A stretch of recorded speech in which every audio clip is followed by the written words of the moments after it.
자, 백치가 여러분 마지막에 어떻게 끝나죠? 이제 8권은 본문이고요.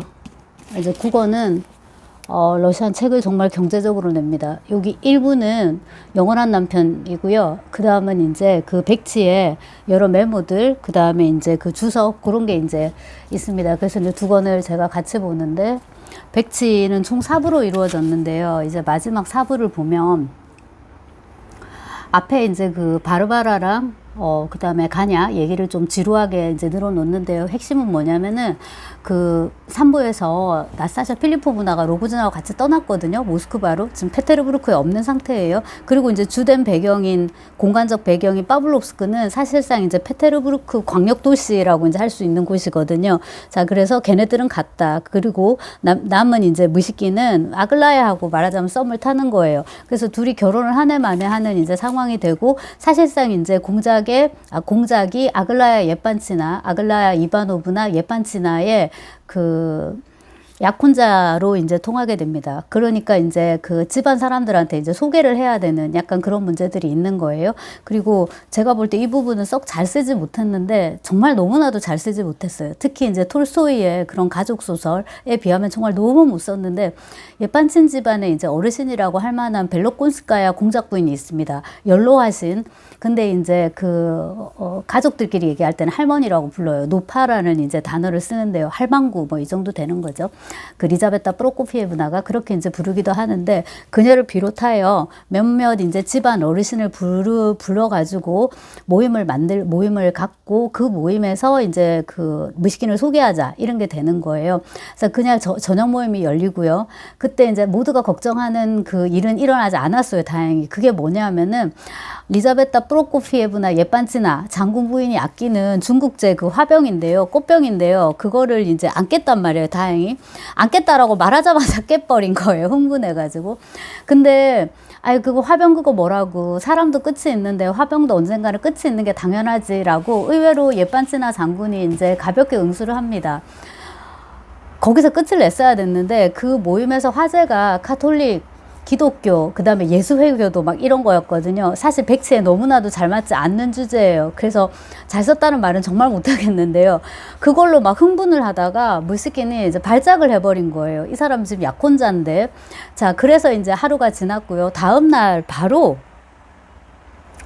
아글라야가 너 집에서 꼼짝도 하지 말아라, 나오지 마라 라고 했는데, 사실 알고 보니까 아글라야가 나스타샤 필리포브나에게로 가기로 돼 있던 거예요. 아까 모스크바 있다 그랬잖아요. 근데 불러왔어요. 아글라야가 편지를 보내가지고 만나자라는 식으로 이제 한 거예요. 이거는 이제 아글라야의 질투가 말하자면 플롯을 만드는 원동력이었던 것처럼 보여요. 지금 공작하고 결혼을 한 해 만에 하는 상황인데, 공작이 정말로 나만을 사랑하는지, 아니면 아직도 저 나스타샤 필리포브나한테 요만큼이라도 감정이 있는지, 그거를 자기 눈으로 직접 확인하고 싶었던 거예요. 하지 말아야 될 일을 이제 한 거죠. 그 다음에 이제 이 일을 말하자면 주선했다고 해야 되나, 도와줬다고 해야 되나 할 만한 사람이 저기더라고요.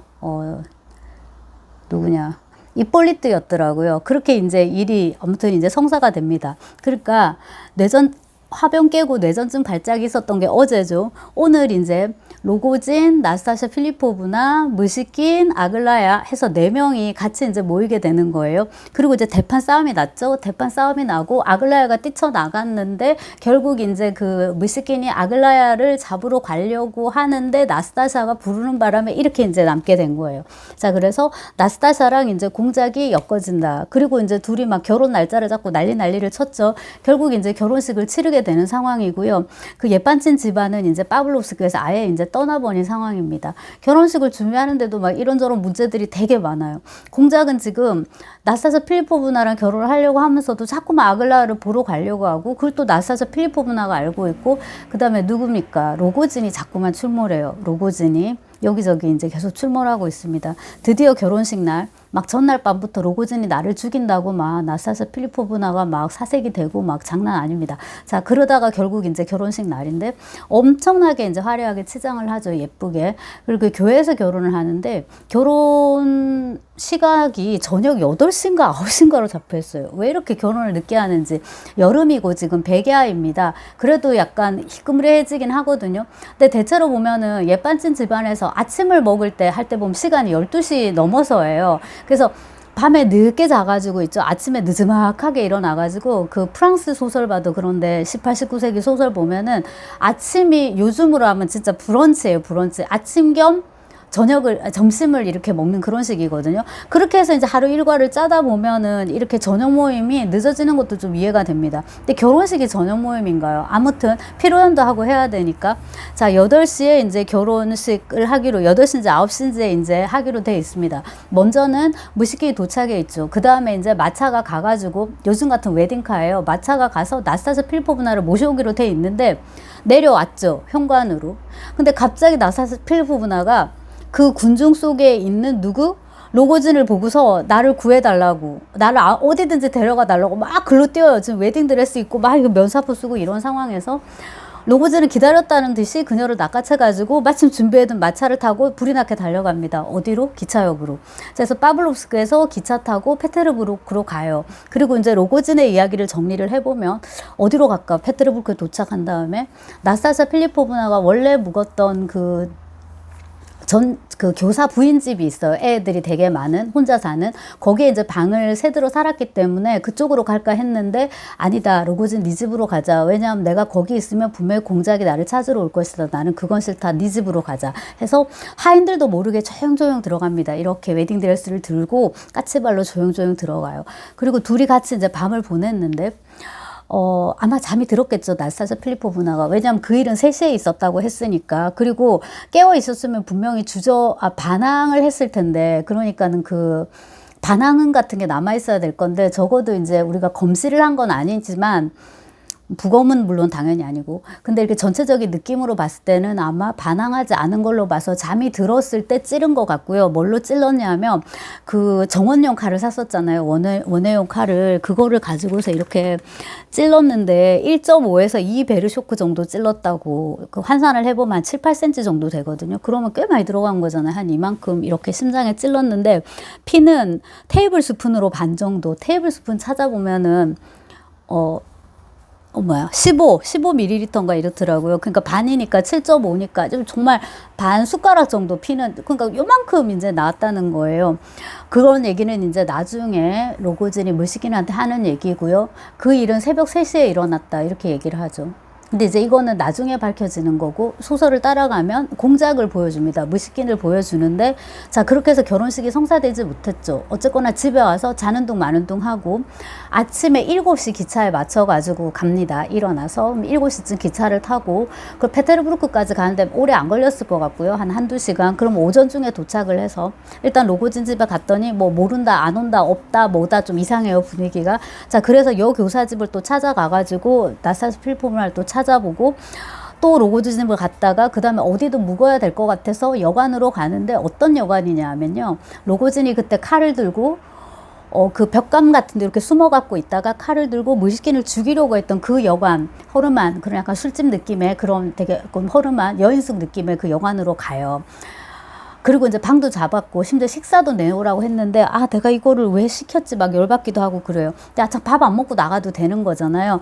지금 막 그런 상황이에요. 그리고 나왔는데 로고진하고 마주칩니다. 근데 그 전에 또 로고진 집을 한 번 더 방문했던 것 같기도 해요. 제가 지금 읽고 왔는데도 자꾸 똑같은 일을 계속 왔다 갔다 하니까 지금. 아무튼 그래서 로고진이 결과적으로는 바깥에서 기다리면서 야, 레프 니콜라예비치 하고 부르죠. 이렇게 이름하고 부층을 같이 부르는데 반말이고, 제가 느끼기에 이 두 젊은 남성 간의 밀도는 어지간한 퀴어물을 능가할 정도로 둘 사이에 어떤 네, 이들이 어떤 육체적인 그런 관계가 물론 있어서가 절대로 아니라요. 제가 그 퀴어라고 표현을 한 거는요, 이들의 어떤 심리적이고 정신적인 끌림, 유대관계라는 게, 이거는 뭐 여지간한 퀴어물이나 그 다음에 이제 의형제를 맺기도 했기 때문에 그 못지않은 어떤 밀도와 농도를 갖고 있다는 걸 강조드리고 싶고요. 레프 니콜라예비치 따라와 알게 될 거야. 뭐 때문인지. 근데 어떻게 가냐면, 길을 가는데 나는 이쪽에서 갈 테니까 너는 이쪽에서 가. 마치 우리 둘이가 같이 가는 걸 남이 알지 못하도록. 근데 쭉 같이 가고 도착한 다음에 이제 몰래 들어갑니다. 또 하인들 몰래 이제 들어가죠. 맨 처음에 로고진 집을 왔을 때 무식인이 이렇게 바라보거든요. 로고진이 쓰는 집 방 창문을. 근데 하얀색 커튼이 드리워져 있는데 커튼 끝이 이렇게 살짝 열려요. 그 로고진이 무식인을 보는 거거든요. 그랬다고 또 무식인도 짐작하고 있고 나중에 그건 나였다고 이제 얘기를 해요. 자, 그리고 이제 방안 분위기가 뭔가 수상쩍은 거죠.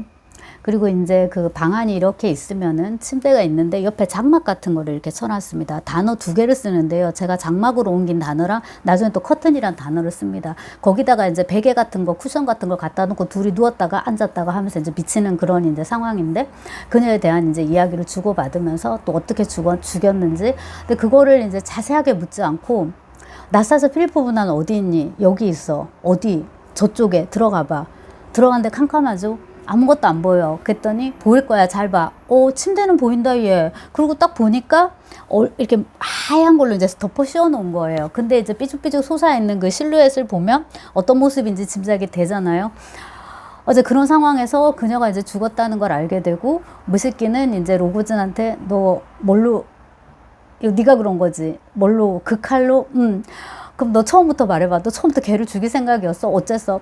파블로프스크 갈 때는 칼 안 들고 갔지? 아니, 안 갖고 갔어. 칼은 어디 있어요? 페테르부르크 집에 계속 있었어요. 근데 이제 아까 말씀드렸듯이 새벽 3시에 칼을 꺼내가지고 이제 이렇게 한 거죠. 그리고 이제 마지막에 그 시신이 발견됐을 때는 둘 다 이제 완전 마탱이가 간 걸로. 로고진은 일종의 그 뇌 발열이죠. 약간 출혈까지는 아니더라도 뇌염 이제 그런 상태고 거의 뭐 여기도 인지나 이런 게 맛이 갔고 어제 무스킨 같은 경우도 너무 충격을 받아가지고 원래의 이제 그 어릴 때 그 상태였던 백치 상태로 인지 기능이나 이런 것들을 완전히 이제 잃어버린 채로 이제 발견이 됩니다. 그리고 이제 그 부수적인 인물인데 이런 거 하려고 등장시킨 것 같아요. 예브게니 파블로프스키 라돔스키가 이제 어차피 자기 유럽 가서 살 거니까 이제 겸사겸사 공작을 다시 그 스위스의 슈나이더 시설에 이제 갖다 놓는데 다시 그 입소시키는데 이제 좀 절차를 밟아주고요. 그리고 이제 소설은 끝이 나는데 제가 지금 말씀드린 거는 이제 그 결말 부분에 나옵니다. 근데 백지가 총 4부로 이루어져 있고요. 그 챕터에 제목이 하나도 없거든요. 근데 마지막에 이제 에필로그와 비슷한 이제 결말이 붙어가지고 이 부분 이제 후일담을 이렇게 얘기를 해줘요. 아글라야는 무슨 가짜 말하자면 폴란트 백작한테 이제 시집을 가고 가족하고는 완전히 척을 지게 되었고 그리고 이제 마지막에 그 대사는 리자베타 프로코피에브나의 대사인데요. 그녀가 이제 그 유럽을 왔다가 아젤라이다랑 또 그녀의 남편 약혼 여인 S 공작이랑 같이 해갖고 딱 왔다가 무식인을 보고서 이제 막 정말 울죠. 이제 완전히 이제 너무 심하니까 상태가 울고 그 마지막 대사가 되게 뜬금없는데 이 모든 거는 다 유럽 탓이라는 거예요. 그러니까 이거 마지막 대사 진짜 완전 뜬금없는데 이제 이렇게 실컷 놀았으니까 됐고 그만 우리 정신 차리자. 이 모든 것이 이 외국도 그렇고 당신의 이 유럽도 당신은 예브게니 라돔스키를 말합니다. 당신의 유럽도 그렇고 이 모든 것이 그저 환상일 뿐이다. 외국에 와 있으면 우리 모두가 그저 환상일 뿐이다. 내 말을 기억해라. 니들이 직접 보게 될 것이다. 혹은 당신이 직접 보게 될 것이다. 이런 식으로 이제 거의 분노하면서 그녀는 이제 말을 끝맺었다. 예브게니 파블로비치랑 이렇게 해서 이제 요게 이제 백치의 마지막 문장인데 이렇게 뭔가 이야기거리가 많은 소설이 결과적으로는 서유럽 문명을 비판하는 걸로 끝난다는 걸 상당히 뜬금없고 언제나 그렇듯이 도스토옙스키는 이 소설 본문을 쓰는 동안에 너무나도 에너지를 많이 쓰기 때문에 소설 끝은 이제 탁 놓아버린다는 그런 이제 느낌을 줍니다. 근데 저는 소설을 쓰는 게 아니잖아요, 지금. 저는 제 소설을 지금 쓴 게 아니고 남의 소설을, 그러니까 도스토옙스키 소설을 번역했기 때문에 끈을 그렇게 이제 탁 놓으면 안 되고 마지막 이제 그 번역 작업을 좀 야무지게 지금 하도록 하고 있는데 일물 일어설의 이제 번역 버전 있잖아요. 이런 단어는 우리말에서도 가능하면 그걸로 번역한다. 그게 참 생각보다 안 지켜져가지고 몸을 부르르 떨다, 그 다음에 전율하다 두 가지 단어가 있는데 조금씩 변주가 되지만 그거를 1대1로 맞추려고 해도 참 안 되고요. 몸을 또 부르르 떨 수도 있고요. 주로 뭐 화가 나거나 혹은 소변이 마려울 수도 있겠죠. 그런 정황이 백지에서 잘 나오진 않지만 근데 이제 무서워갖고 벌벌 떠는 거예요. 이제 마지막 장면에서 엄청 많이 나와요. 그 단어도. 근데 그거는 전율하다라고 하기면 안 되는 거잖아요. 다리가 후두루들 떨리고 몸이 벌벌 떨리고 덜덜 떨리고 막 이런 거잖아요. 너무 무서워서 자기들이 어떤 저지른 죄악 앞에. 그리고 이제 참 대단한 작품이다 싶은 게 한편으로는 이게 교제살인인데 교제살인인데 나스타샤 필리포는 자꾸 도망을 가니까, 그리고 옆에 이렇게 같이 있을 때도 나를 너무 괴롭게 하고, 너무너무 사랑하는데도 그 사랑이 나를, 또한 그녀를 너무 고통스럽게 하고, 여기에 연루된 또 다른 사람, 이 경우 이제 무시킨이죠. 그 다음에 아글라야도 있고 고통스럽게 하니까, 그 다음에 이제 로고지는 굉장히 러시아적인 어떤 직접성의 상징, 자연의 상징, 그 정념, 열정, 뭐 에로스 이런 거에 동시에 타나토스의 상징, 이제 이런 걸로 설정이 됐기 때문에, 근데 그거는 그냥 우리가 하는 비평적 수사고, 사실은 지가 못 가지니까, 감당이 안 되니까 그냥 찔러 죽인 거잖아요. 그래서 교제살인에 해당하는 사건이라고 할 수 있을 텐데, 치정살인, 교제살인, 스토킹 막 이런 건데, 이거를 가지고서 이렇게 묵직한, 더군다나 굉장히 종교적인 소설을 써냈다는 게 굉장히 놀랍습니다. 막바지 작업에 진짜 얼마 안 남았는데, 이제 박차를 가하는 차원에서 제가 이거 다 하고 약간 맛이 가가지고 마지막 부분은 항상 읽어도 감동이에요. 그래서 한번 공유해 봤습니다. 도스토옙스키의 백치입니다.